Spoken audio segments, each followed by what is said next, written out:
Shalom Bapak Ibu, Saudara yang dikasihi oleh Tuhan. Selamat Paskah, saya mengucapkan untuk kita semuanya. Kita tidak bisa bertemu di gereja pada kebaktian Paskah tahun ini, tetapi saya berharap saudara beribadah sendiri di rumah. Ajaklah suami, ajaklah istri, ajaklah anak-anak Anda berkumpul bersama, tetap dengan hati yang hormat dan takut akan Tuhan, menyanyikan puji-pujian bagi Tuhan, berdoa, dan kemudian bersama-sama mendengarkan renungan firman pada Paskah tahun ini. Mari kita akan lebih dulu bersama-sama berdoa, jemaat yang dikasihi Tuhan. Mari kita akan berdoa bersama-sama. Tuhan, di hari Paskah ini, kami tidak dapat menjalaninya seperti di waktu-waktu yang lalu. Dalam sukacita beribadah bersama-sama. Di waktu-waktu yang lalu ketika kami masih dapat beribadah bersama-sama, terkadang banyak dari antara kami tidak menghargai. Kami menganggap hal itu sebagai suatu yang biasa saja. Tetapi lewat kejadian tahun ini, di mana kami tidak bisa berkumpul bersama merayakan Natal, disitulah kami boleh merenungkan betapa berharganya saat-saat itu ya Tuhan. Tuhan, tapi kami mau tetap datang kepadamu walaupun secara online ini. Kiranya Tuhan tetap mengajarkan kepada kami kebenaran firman. Tuhan kiranya tetap menolong kami agar dapat hidup di dalam jalan Tuhan. Biarlah benar-benar khotbah Paskah ini membuat kami semakin yakin bahwa Engkau benar-benar sudah bangkit dari kematian. Engkau adalah Allah yang hidup, berkuasa, yang memegang masa depan kami. Terima kasih Tuhan. Di dalam nama Tuhan Yesus Kristus, kami sudah berdoa dan mengucap syukur. Haleluya. Amin. Puji Tuhan saudara. Di hari Paskah ini, izinkan saya akan memberikan renungan singkat kepada Bapak Ibu Saudara sekalian, yang saya ambil dari kitab 1 Korintus pasal yang ke-15. 1 Korintus pasal yang ke-15,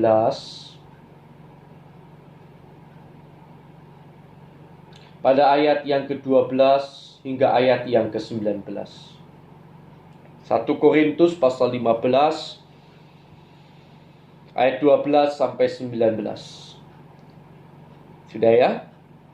Jadi, bila mana kami beritakan bahwa Kristus dibangkitkan dari antara orang mati, bagaimana mungkin ada di antara kamu yang mengatakan bahwa tidak ada kebangkitan orang mati? Jadi perhatikan, bagaimana mungkin ada di antara kamu? Artinya, orang yang berkata bahwa tidak ada kebangkitan orang mati, itu bukan orang-orang di luar jemaat, tetapi orang di dalam jemaat Korintus ada yang berpendapat tidak ada kebangkitan orang mati. Oke, saya lanjut ayat 13. Maka Paulus memberikan argumennya. Ya, ayat 13 itu. Kalau tidak ada kebangkitan orang mati, maka Kristus juga tidak dibangkitkan. Tetapi andai kata Kristus tidak dibangkitkan, maka sia-sialah pemberitaan kami, dan sia-sialah juga kepercayaan kamu. Lebih daripada itu, kami ternyata berdusta kepada Allah, terhadap Allah. Karena tentang Dia kami katakan bahwa Ia telah membangkitkan Kristus, padahal tidak membangkitkannya. Kalau andai kata benar bahwa orang mati tidak dibangkitkan. Sebab jika benar orang mati tidak dibangkitkan, maka Kristus juga tidak dibangkitkan. Dan jika Kristus tidak dibangkitkan, maka sia-sialah kepercayaan kamu, dan kamu masih hidup dalam dosamu. Demikianlah binasa juga orang-orang yang mati dalam Kristus. Jikalau kita hanya dalam hidup ini saja menaruh pengharapan pada Kristus, maka kita adalah orang-orang yang paling malang dari segala manusia. Yang percaya bersama saya katakan, amin. Saudara, jadi berita tentang kematian Kristus itu bukan diragukan sekarang saja, tapi sejak dari masa yang lampau, orang-orang banyak yang meragukan kebangkitan Kristus. Karena memang bicara tentang kebangkitan dari antara orang mati, itu adalah sesuatu hal yang sukar dimasukkan di dalam nalar berpikir manusia. Masuk akalnya itu susah. Padahal kalau kita mau berlogika dengan baik, berdasarkan apa yang dikatakan oleh Paulus sendiri, sia-sialah pemberitaan kami. Kalau kita mau logika dengan baik, setidaknya kita mendapatkan satu bukti kenyataan logis yang tidak dapat dipungkiri, bahwa Yesus betul-betul bangkit dari kematian. Dari mana bukti logis itu dapat kita temukan? Dari murid-murid. Jangan lupa, murid-murid kemarin kita lihat itu sebetulnya kecewa karena harapannya tidak menjadi kenyataan. Bayangkan bagaimana bisa murid-murid yang kecewa dan meninggalkan Yesus. Ada yang pergi ke Emmaus kembali, ya, kecewa dan lain sebagainya. Bagaimana bisa orang-orang semacam itu kemudian berubah 180 derajat menjadi orang-orang yang memperjuangkan nama Kristus Yesus dengan mati-matian, dengan merelakan segala-galanya, kalau mereka tidak benar-benar melihat Yesus bangkit. Kita harus ingat bersama bahwa tidak ada seorang pun dari murid Yesus yang mengalami atau memilih jalan hidup enak, sekalipun sebetulnya mereka bisa. Mereka tidak menikmati kekayaan yang terpampang di depan mata mereka ketika orang-orang Kristen menaruh uang di bawah kaki mereka. Mereka memilih hidup yang sengsara demi nama Kristus. Bahkan mereka memilih jalan hidup mati dalam penderitaan. Hampir tidak ada yang meninggal tanpa penderitaan. Semuanya merelakan diri meninggal dalam penderitaan. Mereka juga tidak mendapatkan istri yang banyak, kenikmatan dunia yang banyak dari pengikutan mereka akan Kristus Yesus. Pertanyaannya, kalau mereka tidak benar-benar pernah melihat Yesus bangkit, mungkinkah mereka mau melakukan hal yang segila ini? Kita saja tidak berani. Apalagi sebelumnya mereka jelas-jelas melihat Yesus sudah mati. Kalau Yesus tidak bangkit, mustahil mereka berani. Saudara yang dikasihi Tuhan, karena itu,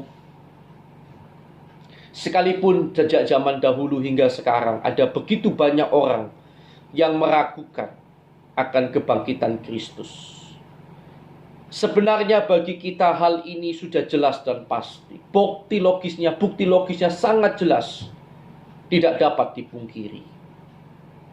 Karena itu di hari Paskah ini saya akan ajak saudara sekali lagi, percayalah bahwa Yesus benar-benar sudah bangkit dari antara orang mati. Percayalah bahwa 2000 tahun lalu kurang lebih, kubur itu benar-benar kosong. Dia benar-benar sudah mati dan sudah dibangkitkan. Dan itu memberikan pengharapan kepada kita akan kehidupan yang kekal, akan segala-galanya, bahwa firman Tuhan itu terjamin sempurna karena Dia hidup. Bapak Ibu sidang jemaat yang dikasihi Tuhan, Judul tema khotbah saya hari ini adalah, benarkah saudara percaya bahwa Yesus bangkit? Benarkah saudara percaya bahwa Yesus bangkit? Setidaknya ada 3 hal yang ingin saya sampaikan untuk saudara renungkan bersama-sama, termasuk saya merenungkannya.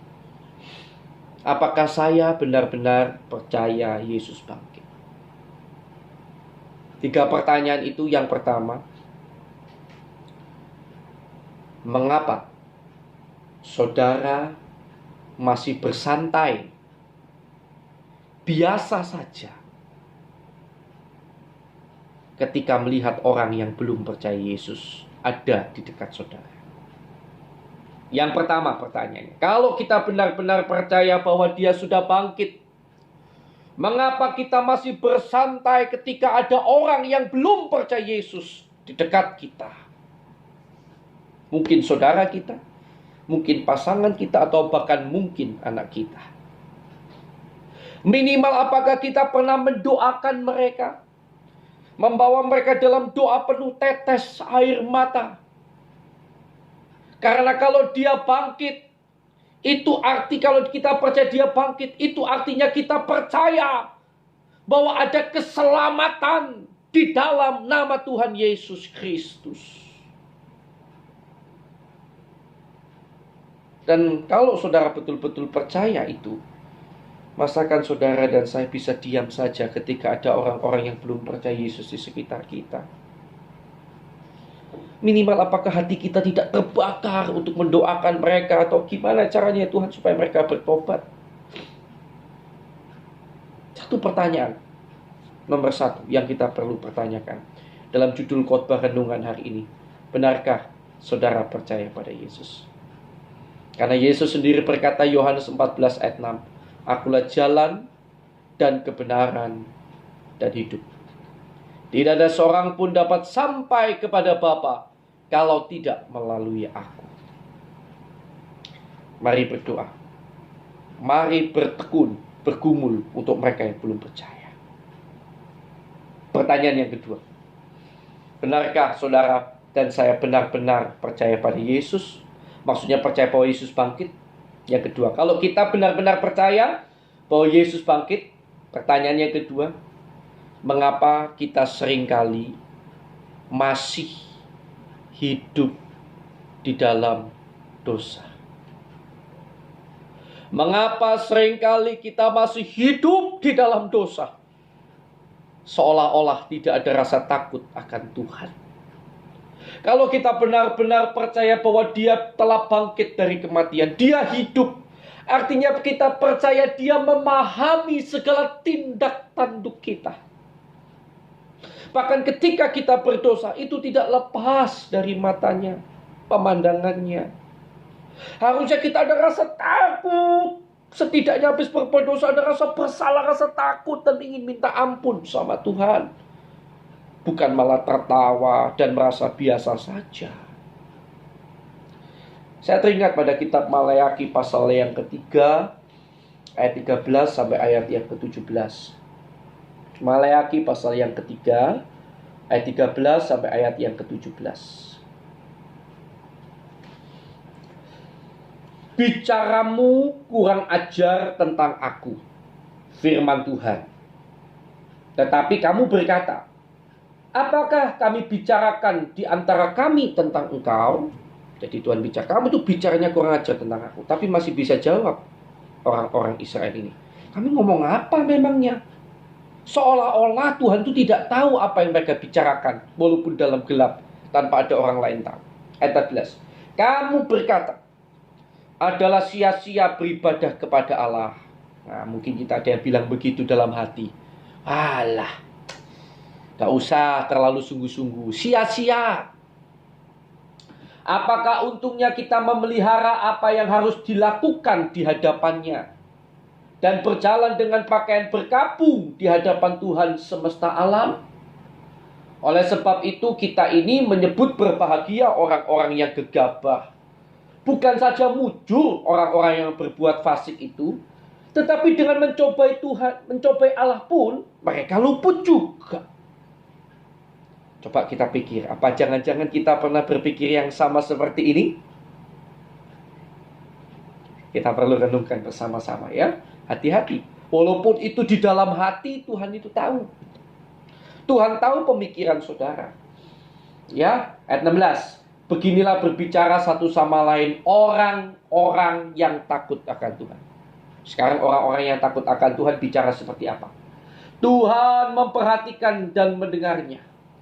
Sebuah kitab di peringatan ditulis di hadapannya bagi orang-orang yang takut akan Tuhan dan bagi orang-orang yang menghormati namanya. Mereka akan menjadi milik kesayanganku sendiri, firman Tuhan semesta alam, pada hari yang kusiapkan. Jadi pada waktu dia datang kembali, aku akan mengasihani mereka sama seperti seseorang menyayangi anaknya yang melayani dia. Haleluya. Bapak Ibu sudah jemaat ya dikasih Tuhan. Perkataan firman ini cukup jelas.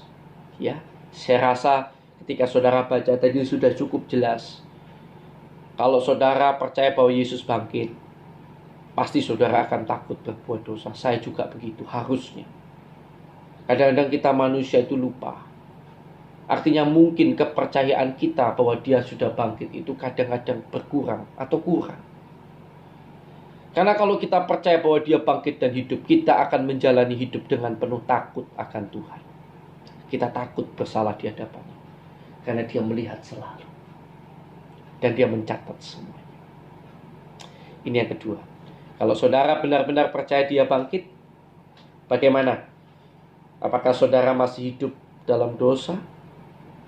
Dengan tidak takut-takut akan Tuhan? Yang terakhir, pertanyaan yang ketiga yang terakhir, yang kita tanyakan pada hari Paskah ini buat kita semuanya. Yaitu, mengapa saya dan saudara masih khawatir tentang masa depan? Bila kita percaya bahwa dia hidup, bukankah artinya kita harus percaya bahwa kalau kita hidup berkenan di hadapannya, dialah yang memegang masa depan kita dan dia menyediakan yang terbaik bagi masa depan kita. Amin. Bahkan ketika dia belum menolong kita sekalipun, ketika kita berteriak minta tolong dan ada kalanya seolah-olah Tuhan itu menunda waktu pertolongannya. Kalau kita benar-benar percaya bahwa dia telah bangkit, kita tidak berani-berani mengutuki Tuhan. Tetapi iman kita akan tetap berkata bahwa kalau Tuhan mau, Tuhan sanggup tolong saya. Tapi kalau saya belum ditolong, saya akan tetap menyembah Tuhan. Karena dia Allah yang hidup. Saya tahu dia menyediakan yang terbaik dalam hidup saya. Matius 6 ayat 33 berkata, carilah dulu kerajaan Allah dan kebenarannya, maka semuanya akan ditambahkan kepadamu. Saudara yang dikasihi Tuhan, kalau saudara benar-benar percaya bahwa Yesus telah bangkit dari kematian bagi kita semuanya, apakah saudara hari ini masih takut akan masa depan saudara? Apakah saudara hari ini masih ada ketakutan tentang apa yang akan saudara makan, minum, pakai? Apakah saudara masih ada rasa takut akan kesehatan saudara? Bisnis saudara? Kalau engkau percaya bahwa dia hidup, carilah dahulu kerajaan Allah dan kebenarannya, maka semuanya itu akan ditambahkan kepadamu. Jangan khawatir lagi tentang masa depan. Sekali lagi, percayalah bahwa dia benar-benar bangkit dan hidup dan akan datang kembali bagi saya dan saudara. Puji Tuhan. Demikian renungan hari ini. Kiranya ini memberkati saudara. Sekali lagi yang pertama, kalau engkau percaya bahwa Yesus telah bangkit dari antara orang mati, mengapakah saudara masih berdiam diri, minimal tidak menangisi atau mendoakan orang-orang yang belum percaya Yesus? Bila saudara benar-benar percaya bahwa Yesus telah bangkit dari kematian, Mengapa saudara dan saya terkadang masih saja tidak takut akan Tuhan, bahkan masih menganggap enteng dosa? Kalau saudara dan saya benar-benar percaya bahwa Yesus telah bangkit dari kematian, mengapakah saudara dan saya masih khawatir akan masa depan? Dia yang memegang hari esok kita. Dia yang memegang masa depan kita. Jangan takut, jangan gentar. Kematian saja sudah dikalahkan Yesus, apalagi yang lain-lain. Berharaplah kepada Tuhan. Mari kita akan berdoa bersama-sama. Kemarin ada permohonan doa yang masuk untuk didoakan, yaitu untuk Buyan Dwi, meminta untuk didoakan buat usahanya. Jadi nanti kita akan doakan juga bersama-sama. Ya, saudara yang ingin doakan, saudara juga bisa chat di nomor HP saya atau titip orang yang saudara kenal untuk menyampaikan kepada saya, dan saya akan doakan pada akhir renungan kita. Mari kita akan berdoa bersama-sama. Bapa, terima kasih Tuhan. Kami mengucap syukur buat pesan Paskah yang begitu luar biasa. Biarlah kami kembali semakin percaya bahwa Engkau telah bangkit dari antara orang mati. Bahwa berita yang kami dengar itu bukanlah suatu isapan jempol belaka, tetapi sebuah kenyataan yang dapat dipertanggungjawabkan. Dan biarlah itu membuat hati kami senantiasa rindu membawa sekeliling kami untuk percaya dan menerima Engkau sebagai Tuhan dan Juru Selamat dalam kehidupan mereka. Biarlah kepercayaan kami akan kebangkitan-Mu membuat kami takut setiap kali kami mau berbuat dosa. Bahkan sesudah kami berbuat dosa, kami ada rasa takut sehingga kami memohon ampun dan bertobat sungguh-sungguh. Dan biarlah kepercayaan kami bahwa Engkau telah bangkit dari kematian membuat kami tidak lagi takut akan masa depan. Sekelam apapun masa depan yang terbentang di depan kami, biarlah kepercayaan kami akan kebangkitan-Mu dan bahwa Engkau hidup, Engkau berkuasa, membuat kami tidak lagi khawatir, tapi kami mempercayakan hidup kami sepenuhnya dalam tangan Tuhan. Biarlah kami melakukan tugas bagian kami, mencari kerajaan Allah, berjuang, berdoa, melakukan segala hal, berusaha sambil berdoa dan lain sebagainya, berbuat baik dan lain sebagainya. Dan biarlah kami serahkan Tuhan juga untuk mengerjakan bagiannya. Semuanya tergantung Tuhan. Kami serahkan hidup kami ke dalam tangan kasih kemurahan-Mu Tuhan. Inilah doa kami. Juga kami mendoakan untuk Ibu Yan Dwi yang mohon didoakan untuk usaha barunya. Kayaknya Tuhan akan memberkati Ibu Yan Dwi, bahkan di tengah-tengah situasi yang tidak menguntungkan saat ini. Kayaknya Tuhan akan memberikan beliau terobosan-terobosan, hikmat yang luar biasa, sehingga Tuhan akan Kau tolong beliau untuk usahanya semakin berkembang di dalam nama Tuhan Yesus Kristus. Tuhan akan mengirimkan customer-customer yang baik, bahkan visi-visi, terobosan-terobosan dalam dunia pekerjaan yang akan menolong beliau untuk survive dalam usaha pekerjaannya. Terima kasih Tuhan, terima kasih. Dan terutama lebih daripada itu, biarlah lewat pekerjaannya nama Tuhan dipermuliakan. Terima kasih Tuhan. Kami serahkan semuanya dalam tangan-Mu, dalam nama Tuhan Yesus Kristus. Berkat-Mu ada kiranya atas kami semuanya. Haleluya. Amin. Selamat Paskah. Selamat merayakan kebangkitan Kristus Yesus Tuhan kita. Tuhan Yesus memberkati.